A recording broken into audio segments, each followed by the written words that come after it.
آپ نے بشرا be be کو سزا دی تھی، وہ تو خود چل کے پہنچ گئی ہیں، اب بتائیں انہیں کہاں رکھنا ہے، آرڈر تو کوئی ہے نہیں. جج صاحب سے رابطہ کیا گیا تو پتہ یہ چلا کہ جج صاحب سزا دے کے جا کے سو گئے، اور وہ سوئے بھی اپنے گھر نہیں، وہ کہیں شاید کسی اور جگہ چلے گئے، تو ان سے فون پہ رابطہ نہیں ہو رہا تھا، ورنہ ان سے آرڈر سائن کروا لیا جاتا. اب جج بھی موجود نہیں تھا، آرڈر بشرا بی بی کے لیے تھا نہیں، جج سے رابطہ نہیں ہو رہا تھا. اب چودھری نظام الدین بھی پریشان، جیل بھی پریشان، جیلر بھی پریشان، پوری پنجاب کی حکومت پریشان، مطلب کہ پوری پاکستان کی ریاست پریشان، اور بشرا بی بی وہاں اطمینان سے بیٹھی ہیں اور وہ کہہ رہی ہیں بتائیے آپ مجھے کس سیل میں رکھنا ہے.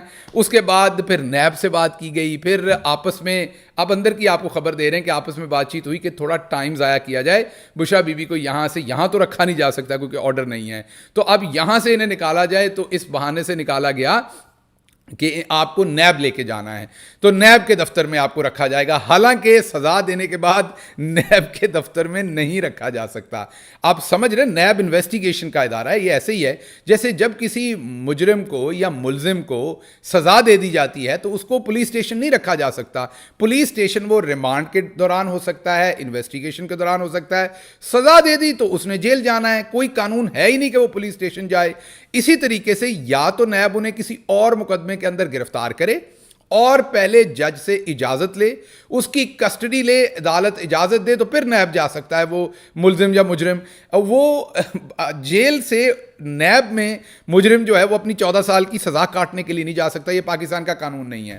اب اپنے آنکھوں میں اور دوسروں کے آنکھوں میں مٹی جھولنے کے لیے، جھونکنے کے لیے، تو انہوں نے یہ کیا کہ انہوں نے پھر بشرا بی بی کو وہاں سے ان کے وکلا سمیت کہا کہ جی نیب جانا ہے آپ نے، جو کہ قانون میں کہیں اس کی گنجائش نہیں، میں نے آپ کو بتایا. اچھا جی نیب روانہ ہو گئے، نیب کی روانگی کے رستے میں ہی پھر جلدی جلدی چودھری نظام الدین نے چیزیں موو کی، اور یہ نوٹیفیکیشن جو ہم پہلے بھی آپ کو دکھا چکے ہیں، یہ کیا گیا کہ بشرا بی بی کو اب گھر میں رکھا جائے گا اور سب جیل قرار دے دیا گیا ہے اس کو، بنی گالا کے گھر کو، اور اب بشرا بی بی وہاں رہیں گی. اس کے ساتھ ہی پھر جو منع چننے ہیں ان کے جنہوں نے جھوٹ بولنے ہوتے ہیں، منیب فاروق صاحب نے ایک ٹویٹ داغ دیا، اور منیب فاروق صاحب نے ٹویٹ یہ داغا کہ جی اعلیٰ شخصیت کو رحم آ گیا ہے، ایک اعلیٰ شخصیت نے اخلاقیات دکھائی ہیں اور بشرا بی بی کو ان کے گھر رکھنے کا ایک اچھا جسچر دیا ہے اور جیل میں رکھنے کی بجائے گھر بھیج دیا ہے. لیکن ساتھ ہی منیب فاروق صاحب نے اپنی باجی اور ہماری باجی مریم نواز کا گلہ کیا کہ ان کے اوپر یہ رحم نہیں کیا گیا تھا. منیب فاروق صاحب نے ساتھ یہ یاد کروایا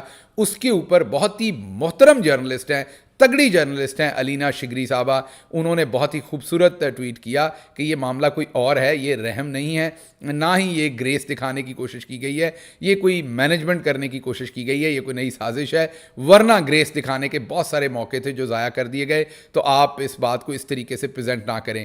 اس کے اوپر ہم نہیں کہتے، ہم آپ کو ایک دو لائنوں کا تجزیہ آپ کو دکھاتے ہیں. سینئر جرنلسٹ ہیں نصرت جاوید صاحب، آپ ذرا ان کا تجزیہ سنیں تو آپ کو سمجھ آئے گی کہ اس کے پیچھے ایک اور کہانی بھی ہو سکتی ہے. یہ ظاہری بات ہے، یہ اب کانسپریسی تھیوری ہے.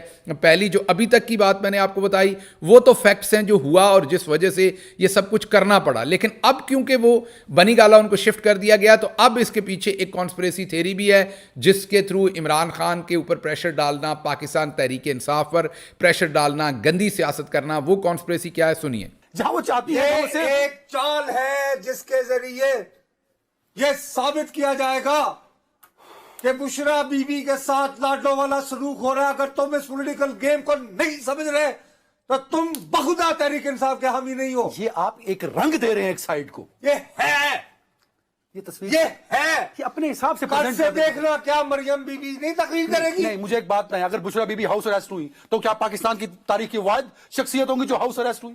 نہیں، ابھی سزا کے بعد نہیں ہوا کبھی. ایک بتاؤ، نہیں بتائے مجھے. فلیٹ بھی تو نہیں تھا. سر بیگم نسیم علی خان اریسٹ ہوئی، جیل میں گئی. اچھا بیگم نصرت بھٹو، ہم اس بحث کو کیوں کر بے نظیر بھٹو، ہو سکتا ہے وہ اس لیے ہو سکتا ہے ان کو یہ بات شاید وہ ڈٹی ہوئی ہوں. یس.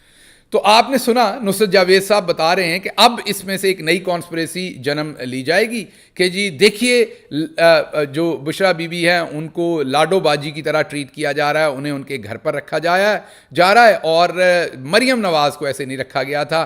اور یہ مقصد صرف یہی ہے کہ عوام کے اندر جو اس ٹائم جو ظلم و ستم کیا اس میں اپنا امپریشن تھوڑا بہتر کیا جائے. اور اپنے لیے میں بار بار کہہ رہا ہوں، عمران خان کو اب ڈیل نہیں چاہیے، نہ عمران خان ڈیل کبھی مانگ رہا ہے نہ اسے چاہیے. وہ صرف الیکشن مانگ رہا ہے فری اینڈ فیئر. اب جن کو ڈیل چاہیے, جنہوں نے اتنا کچھ کر لیا ہے, وہ اب یہ کام کریں گے اور اب ایک اس طرح کا ماحول پھیلائیں گے کہ دیکھیں عمران خان تو جیل میں ہے, بشرا بی بی کو سب جیل میں رکھا ہوا ہے, مریم کو سب جیل میں نہیں رکھا گیا تھا, دیکھیے بشرا بی بی کو رکھا گیا ہے, ضرور پیچھے کوئی ڈیل چل رہی ہے, ضرور اس کے پیچھے کوئی معاملہ ہے, اس کے پیچھے کوئی معاملہ نہیں ہے. میں نے آپ کو پوری کہانی بتا دی ہے کہ جب بشرا بی بی کو جیل لے کے گئے تو اس وقت ان سب کو پتہ نہیں تھا کہ اب کیا کرنا ہے. بشرا بی بی نے ان کے پورے پلان کا ستیہ ناش کر دیا. یہ سوچ رہے تھے اب بشرا بی بی گھر پہ ہوں گی, ہم آرڈر لیں گے, رات گئے جا کے وہاں چھاپا ماریں گے, انہیں گرفتار کریں گے, پھر جیو ٹی وی پہ مرضی کی خبریں چلوائیں گے کہ بشرا بی بی چھپ گئیں, رونا شروع ہو گئیں, گھبرا گئیں, اس طرح کی جھوٹی خبریں دیں گے. بشرا بی بی نے الٹ کام کیا. انہوں نے ایک میرا خیال 150 کی سپیڈ پر جتنا گاڑیاں بھاگ سکتی تھی بھگا کے وہ خود جا جیل پہنچی اور انہوں نے بتایا کہاں رہنا ہے. ان کے اس دبنگ فیصلے نے, ان کے اس طرز عمل نے سارے اس سسٹم کو ایک شوق دیا اور ان کو سمجھ نہیں آئی کہ اب اس کو کیسے ہینڈل کرنا. تو یہ معاملہ آپ کے سامنے رکھنا تھا, یہ پوری کہانی ہے. اچھا جی, آپ کوئکلی آپ کو اگلی خبر دیتے ہیں. جی اگلی خبر یہ ہے کہ کور کمانڈرز کی کانفرنس ہوئی ہے. بہت ہی معتبر پاکستان کا ایک فورم ہوتا ہے جو پاکستان فوج کا اعلیٰ ترین فورم ہوتا ہے. جن لوگوں کو نہیں پتا ان کو یہ بتا دیں کہ جو فوج کی سب سے اوپر کی لیڈرشپ ہوتی ہے, ہیرارکی ہوتی ہے فوج کے اوپر, جو سب سے سینئر ترین لوگ ہوتے ہیں ان کا یہ گروپ ہوتا ہے, کور کمانڈرز کانفرنس کہتے ہیں. ڈفرنٹ کورس کے کمانڈرز بیٹھتے ہیں اور اس کے علاوہ کور کمانڈرز کے علاوہ جو انہی کے رینک کے برابر جو فوج کے اندر سینئر عہدیدار ہوتے ہیں, جو کور کمانڈر کے رینک یا اس سے اوپر کے ہوتے ہیں, وہ بھی اس کے اندر بیٹھتے ہیں اور آرمی چیف اس کی صدارت کرتے ہیں. اور یہ سینئر ترین پاکستان آرمی کا فورم ہوتا ہے اور یہ ایسی سمجھیں یہ ان کی کابینہ ہوتی ہے. تو اس کے اندر جو اس کی سٹیٹمنٹ جاری کی گئی کانفرنس کے بعد, وہ سٹیٹمنٹ یہ ہے کہ سیاسی سرگرمی کے نام پر تشدد کرنے کی اور آزادانہ اور منصفانہ انتخابات کے جمہوری عمل کو سبوتاژ کرنے کی اجازت نہیں دی جائے گی. یہ اس کا بڑا ایک بیان دیا ہے کور کمانڈرز کانفرنس نے. اب یہ بڑی خوشائن بات ہے, اگر آپ دیکھیں تو کور کمانڈر کانفرنس کیا کہہ رہی ہے کہ سیاسی سرگرمی کے نام پر کسی بھی قسم کی شدت پسندی کی اجازت نہیں دی جائے گی. مثلاً کہ سیاسی سرگرمی کے نام پر ایم کیو ایم اور پیپلز پارٹی کا جس طرح کا رویہ ہے پاکستان تحریک انصاف کے ساتھ سندھ میں, اور لوگوں کے اوپر حملے کیے گئے, شدت پسندی کی گئی, اس کی اجازت نہیں دی جائے گی, لیکن پاکستان تحریک انصاف کے خلاف اجازت ہے. اسی طریقے سے سیاسی سرگرمی کا بہانہ بنا کے کبھی دفعہ 144 لگا دی جاتی ہے, کبھی لوگوں کو اٹھا لیا جاتا ہے, مارا پیٹا جاتا ہے, گھروں پر حملے کیے جاتے ہیں. آج سیاسی سرگرمی کر رہی تھی پاکستان تحریک انصاف, کل سپریم کورٹ کی اجازت کے ساتھ اپنے الیکشن کنڈکٹ کر رہی تھی انٹرا پارٹی, تو دفتر سیل کر دیے گئے. تو اب جو کہہ رہی ہے کور کمانڈر کانفرنس کا اعلامیہ اس کے بالکل اپوزٹ ہو رہا ہے. تو سمجھ نہیں آ رہی یہ کون کر رہا ہے. پھر انہوں نے کہا کہ آزادانہ اور منصفانہ انتخابات کے جمہوری عمل کو سبوتاژ نہیں کیا جائے گا. تو یہ سیبوٹاج نہیں کرنا آزادانہ جمہوری عمل کو, لیکن جو کچھ ہو رہا ہے پاکستان میں وہ تو ہو ہی سیبوٹاج کرنے کے لیے. آزادانہ جمہوری معاملہ تو کہیں نظر آ ہی نہیں رہا.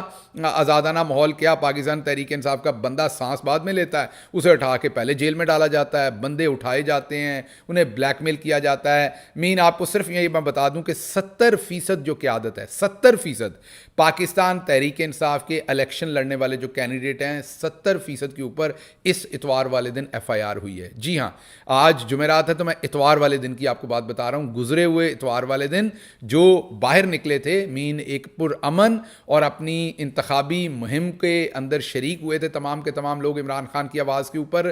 پاکستان تحریک انصاف نے اتوار والے دن 2 بجے وہ اپنی ریلیاں نکالی تھیں. اس دن 70% تقریباً جو کینڈیڈیٹ تھے کراچی کے, ان کے اوپر ایف آئی آرز دے دی گئیں. میں صرف کراچی کا نمبر دے رہا ہوں, پورے پاکستان میں دی گئیں. اور رہے سہے جو امیدواران تھے ان پہ اگلے دن منگل اور پیر اور منگل کو دے دی گئیں. تو یہ کور کمانڈر کانفرنس جو کہہ رہی ہے اس سے تو بالکل ہی اوپر ہو رہا ہے. اب سمجھ نہیں آ رہا کون ہے جو کور کمانڈر کانفرنس کے سپریم کورٹ کے فیصلے کا بھی احترام نہیں کر رہا. انہوں نے بھی کہا ہے کہ فری اینڈ فیئر الیکشن کروائیں, پاکستان کا آئین بھی یہی کہتا ہے. اس کے بعد الیکشن کمیشن بھی جھوٹا سچا یہی کہتا ہے. اب کور کمانڈرز کی جو کانفرنس ہوئی ہے اس کا اعلامیہ بھی یہی کہتا ہے. اب میری سمجھ سے باہر ہے کہ کون ہے جو ان سارے اداروں سے اوپر ہے اور پھر بھی پاکستان کے اندر کچھ نہیں ہونے دے رہا اور پکڑ دکڑ کر رہا ہے.